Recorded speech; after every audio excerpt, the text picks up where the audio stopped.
Netflix's Mindhunter is loosely based on the non-fiction book Mindhunter by John Douglas, a former FBI agent, and Mark Olshaker, a writer and filmmaker. Douglas helped to pioneer the idea of profiling serious criminals. To think like a predator, he was the first to come up with a psychological profile of the Unabomber. The FBI was wary of these methods at first, but came to adopt them in time. Douglas analyzed the behaviors of, among other serial killers, Jeffrey Dahmer and Ted Bundy. If David Fincher's Mindhunter feels a bit like Silence of the Lambs, that's because Douglas was the real-life inspiration for fictional FBI Special Agent Jack Crawford, Scott Glenn in that film, the protagonist in Thomas Harris' Hannibal Lecter novels. In Fincher's Mindhunter, Holden Ford, the character based on Douglas, is played by Jonathan Groff. He and his partner, Bill Tench, Holt McCallany, interview and discuss multiple murderers, including the people listed below. Serial killers who appear in Mindhunter. Edmund Kemper, referred to by the media as the co-ed killer, is played by Cameron Britton in Mindhunter. Santa Cruz Sentinel. See all of the best photos of the week in these slideshows. Edmund Kemper, aka the co-ed killer Mindhunter, Ed Kemper, Cameron Britton, is Ford and Tench's first interview. The agents center their investigation around his feelings of humiliation regarding his mother, a tense relationship that becomes a common trait of serial killers.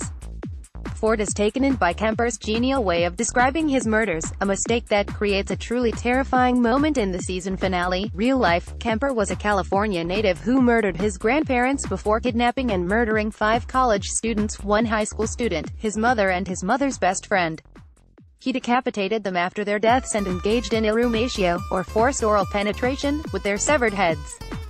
He also arranged the hands of some of his female victims in what the police described as a macabre jigsaw puzzle. Kemper's most recent parole hearing was in 2017, and he waived his right to be considered, as he has done repeatedly since 1985. Monty Ralph Russell is played by Sam Strike in Netflix's Mindhunter. Netflix Monty Ralph Russell Mindhunter. Russell agrees to let Ford and Tench interview him, though he appears disgusted and agitated by the interrogation process. He also blames his crimes on his mother, insisting that if she had only let him live with his father, he wouldn't have raped or murdered anyone. Russell unknowingly helps Ford and Tench develop a profile of sexually violent serial killers when he admits that his first victim enraged him by giving in to his sexual advances. For sociopaths like Russell, the agents realize a woman expressing sexual interest could be misconstrued as a threat or a trigger. Real life, Russell is one of the lesser-known serial killers mentioned in Douglas and Olshaker's book. He is most commonly remembered as an unusually young rapist, beginning his string of crimes at just 14. He managed to rape 12 women and murder 5 of them before he was arrested at 19. In 1977, Russell was sentenced to 4 consecutive life sentences. He was first up for parole in 1995. In the 70s, Russell's case was instrumental in providing a shared language for describing serial offenders. Jerry Brudos, the shoe fetish slayer, is portrayed by Happy Anderson in Mindhunter.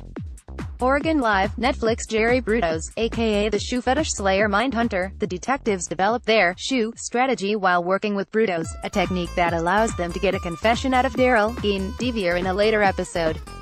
Brudos is striking for never offering an apology for his crimes. He even masturbates in front of the detectives. Real life, Brudos made headlines when he was arrested for kidnapping and murdering 4 young women while wearing women's clothing himself. Mindhunter briefly debates whether Brudos's cross-dressing had anything to do with his sociopathy or criminal acts, but headlines at the time branded Brudos a sicko, and called him the fetish killer. Innocent foot fetishists be damned. Brudos died in prison, of cancer, in 2006. Richard Speck, played by Jack Hardy on Mindhunter.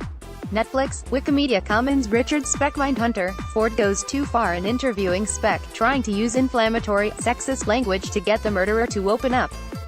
When Speck realizes he's being played, he kills the bird he's been hand-feeding through the prison bars and files a complaint against Ford.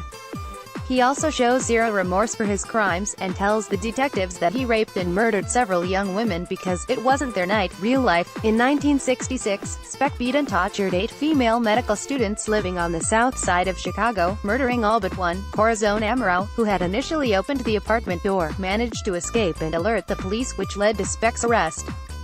Speck really did have the "Born to Raise Hell" tattoo on his arm, which Corazon used to identify him. On Mindhunter, we notice that Ford is beginning to unravel when he breathlessly asks to see the tattoo, telling his partner Tench that it's famous. In 1991, Speck died of a heart attack while in prison. Bill Gene DeVere, put to death by the state of Georgia, in his 1979 mugshot and as portrayed